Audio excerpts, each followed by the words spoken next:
The night on Azura Heaven Island felt unusually quiet. The ocean moved slowly against the rock. Palm trees whispered softly in the wind.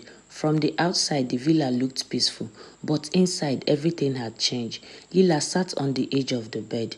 The envelope rested on her lap. Amara's letter, the word she had just read, kept echoing in her mind. Sometimes, protecting the circle means protecting someone who doesn't deserve it. Lila closed her eyes. Her heart beat heavily on her chest. She hadn't meant to read letters, but now she had, and the truth inside it felt dangerous. She stood and began pacing the room.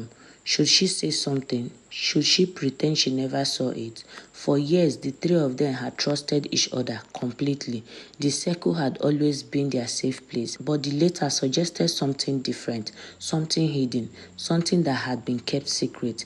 Lila walked towards the living room. The lights were still on. Nadia sat on the couch, staring quietly at her phone.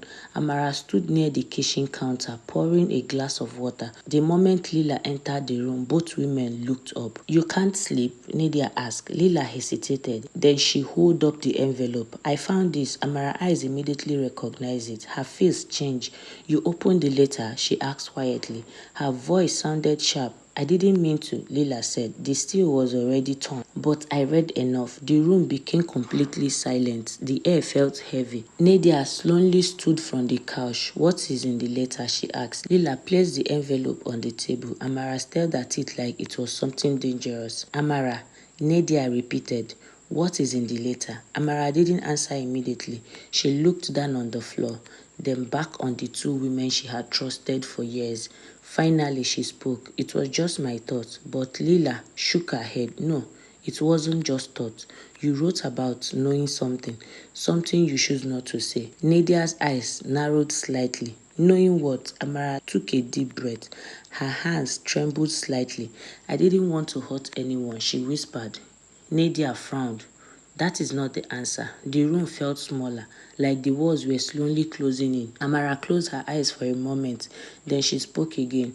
"I knew something about our relationship." Nadia's expression changed immediately. "What are you talking about?" Amara swallowed. "I suspected Marcus wasn't being honest with you." The words landed heavily. Nadia stared at her. "What do you mean?" "I mean, I think he was seeing someone else." Silence exploded through the room. Nadia let out a short, sharp laugh. "You think?" Amara nodded slowly. "I noticed things, messages, conversations, small details that didn't make sense." Nadia crossed her arms. "And you said nothing?" "I wasn't sure," Amara said quickly. "I didn't have proof." Lila stood closer to the table. "But you have enough suspicions to write it in an envelope." Amara's eyes filled with tears. "I thought if I waited, the truth would come out by itself. I didn't want to destroy the circle." Nadia's voice became louder. "So you let me live in a lie?" Amara shook her head quickly.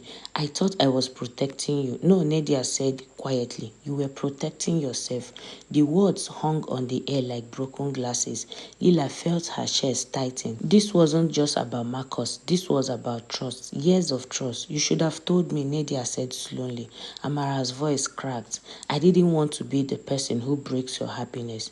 Nadia looked directly into her eyes. "You didn't break my happiness. You break my choice." The sentence hit harder than shouting. Amara sat down heavily in the chair. Her hands covered her face. "I thought silence was royalty," she whispered. Lila shook her head. "Silence can also be betrayal." The argument grew louder, not screaming, but sharp. Every sentence carried years of emotion. "You decided what I deserve to know," Nadia said. "That is not loyalty. That is control." Amara looked up with red eyes. "I was afraid." "Afraid of what?" Nadia asked. "Afraid that something would fall apart." Lila stepped forward. "But it is falling apart already." The room felt quiet again. The truth had cracked something deep between them. Amara suddenly looked at Lila. "You are talking about honesty," she said quietly. "But you have been silent too." Nadia turned towards her.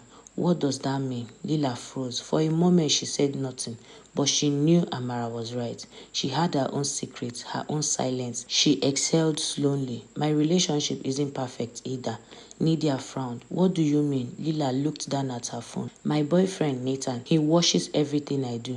where I go, who I see, what time I sleep. Amara listened quietly. At first, I thought it meant he cared, Lila continued. But now, he hesitated. It feels like control. Nadia sat down slowly. So, we all have been pretending. No, Lila said softly.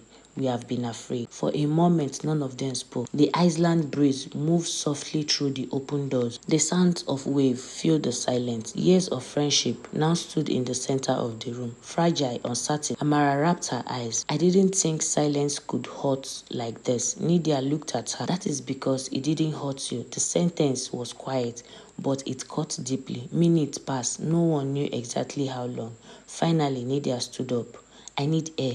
She grabbed her sandals near the door.